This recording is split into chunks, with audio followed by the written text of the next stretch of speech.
स्वागत है आप सभी का एक बार फिर से आपके अपने यूट्यूब चैनल पर।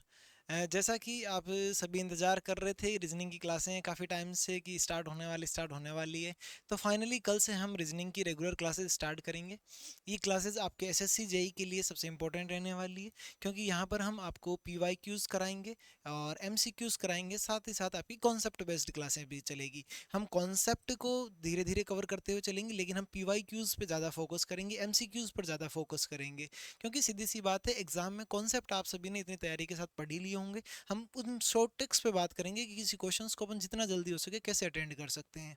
अगर मैं बात करूँ एक कॉन्सेप्ट से अपन पढ़ रहे हैं, किसी क्वेश्चन को अपन 1 मिनट 2 मिनट में कर रहे हैं, जैसे कई सारे क्वेश्चन आते हैं। जैसे नॉर्मली मैं जनरली पहला ही टॉपिक जो पढ़ाता हूँ डायरेक्शन ऑफलाइन में, सारे स्टूडेंट्स जानते ही होंगे। तो अब डायरेक्शन जब भी अपन पढ़ते हैं तो अपन कहते हैं कि यार डायरेक्शन है और डायरेक्शन डिस्टेंस वाला क्वेश्चन आएगा। अब क्वेश्चन तो आएगा, कोई दिक्कत नहीं है, लेकिन क्वेश्चंस जो आएगा एक तो होता है कि उसको मैं पाइथागोरस थ्योरम कर लगा कि किसी क्वेश्चन को 3 से 4 मिनट में कर रहा हूँ। एग्जाम में अपने को टाइम रियलाइज भी नहीं होता कि वो टाइम कितना जा रहा है। तो एग्जाम में अपने को 3-4 मिनट में नहीं करना होता क्वेश्चन। सीधी सी बात है, अगर एसएससी वगैरह में बात करूँ, पूरा पेपर अपने को लगभग 12 से 13 मिनट में करना होता है, रीजनिंग का सेक्शन। तो 12 से 13 मिनट में अगर कोई सेक्शन करना है, 25 क्वेश्चन करने हैं, 20 क्वेश्चन करने हैं, तो सीधी सी बात है मुझे एक क्वेश्चन में 1 मिनट से भी कम टाइम मिलेगा।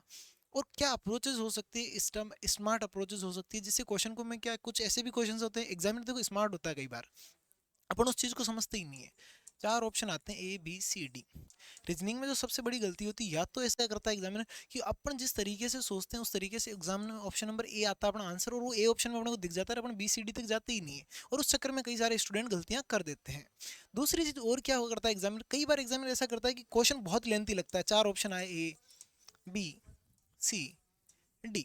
अब इन चारों ऑप्शनों में से एग्जामिनर क्या करेगा, वो एग्जामिनर इन ऑप्शंस को ऐसे सेलेक्ट करेगा कि 3 ऑप्शन वो ऐसे देगा जो कभी भी आंसर नहीं हो सकते, क्वेश्चन पढ़ते ही दिख जाता है। लेकिन स्टूडेंट क्या करता है, पूरा एक लंबा चौड़ा प्रोसेस फॉलो करता है, और उस प्रोसेस को फॉलो करते हुए फिर वो आंसर निकालता है, ऑप्शन नंबर ए उसका आंसर आता है, वो आता है 4 से 5 मिनट बाद। जबकि एग्जामिनर चाह रहा था कि वो क्वेश्चन आप देखो, क्वेश्चन देखते ही आप देखो कि 3 ऑप्शन तो सीधे सीधे हट रहे हैं, एक ही ऑप्शन बचा हुआ है, तो वही क्या हो जाएगा, आंसर हो जाएगा। कई सारी कोचिंगों में जब मैं पढ़ाता हूँ तो वहाँ कहते हैं सर कॉन्सेप्ट कॉन्सेप्ट, देखो कॉन्सेप्ट समझना जरूरी है, क्योंकि कॉन्सेप्ट से ही शॉर्ट ट्रिक्स निकलती है। लेकिन उन कॉन्सेप्ट के साथ साथ अपने को शॉर्ट ट्रिक पढ़ना भी बहुत जरूरी है, क्योंकि अगर ट्रिक्स नहीं पढ़ेंगे तो क्या एग्जाम में कॉन्सेप्ट से आप 13 मिनट में एसएससी में रीजनिंग का पेपर कर सकते हैं क्या, कभी भी नहीं कर सकते। क्लियर। तो एक चीज अपने को ध्यान रखनी है कि कॉन्सेप्ट अपन पढ़ेंगे, पर कॉन्सेप्ट के साथ ये अप्रोचेस जरूरी है कि एग्जाम में पेपर कैसे अटेंड करना होता है। आधे से ज्यादा लोगों को पेपर अटेंड नहीं करना होता है, आता नहीं क्यों, कारण देखिए, पेपर में क्वेश्चन आए 1 2 3 करते करते 20 या 25 क्वेश्चन आते हैं, जैसे भी एग्जाम में अलग अलग आते हैं। अब 20 क्वेश्चन आए, कई बार स्मार्ट एग्जाम होगा, वो क्या करेगा, क्वेश्चन नंबर 1 2 और 3 को इतना डिफिकल्टी लेवल पे पहुंचा देगा कि बात करूं, जैसे 3 स्टार रैंकिंग पे क्वेश्चन डाल दिया, तीनों क्वेश्चन इतने लेंथी क्वेश्चन, हर क्वेश्चन 4 से 5 मिनट ले रहा है। और जो स्मार्ट स्टूडेंट होगा वो क्या करेगा, इन तीनों क्वेश्चनों को स्किप करके आगे चला जाएगा, क्योंकि सीधी सी बात है उसको पेपर करना है। उसको इसमें नहीं कि 20 में से 20 लाना, उसको ओवरऑल करना है कि कितना गला।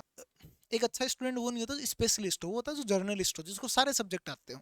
अब एक बात तो आपने मान लो इन तीनों को अटेंड करके लिया, 15 मिनट आपने यही खराब कर दिए, क्या उखाड़ लिया, 10 मिनट कर लिए होंगे आप ज़्यादा स्मार्ट हो तो। बच्चे 5-4 मिनट में क्या आप 12 क्वेश्चन कर पाओगे। वही अगर आपने थोड़ा सा दिमाग लगा कि इन तीनों को स्किप कर दिया, तक भी सीधी सी बात है, अगर कोई लेंथी क्वेश्चन है वो भी तो मुझे 1 मिनट एक ही नंबर दे रहा है। एक कोई ऐसा क्वेश्चन है जो 10 सेकंड में हो रहा है, वो भी मुझे कितना दे रहा है, 1 नंबर। एक क्वेश्चन जो 3 मिनट में हो रहा है, वो भी मुझे कितना दे रहा है, 1 नंबर। तो मुझे तो 1 नंबर 10 सेकंड में मिल रहा है, तो मैं तो इस 1 नंबर के पीछे भागूंगा ना, इसके पीछे थोड़ी भागूंगा।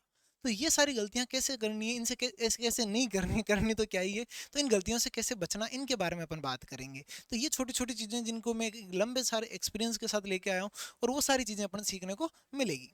बाकी ये चर्चाएं चलती रहेगी अपनी। तो अपन कल से स्टार्ट करेंगे क्लासेस को, तो क्लासेस में ज़्यादा से ज़्यादा लोग जुड़े रहें, बाकी वीडियो को शेयर करें। Thank you.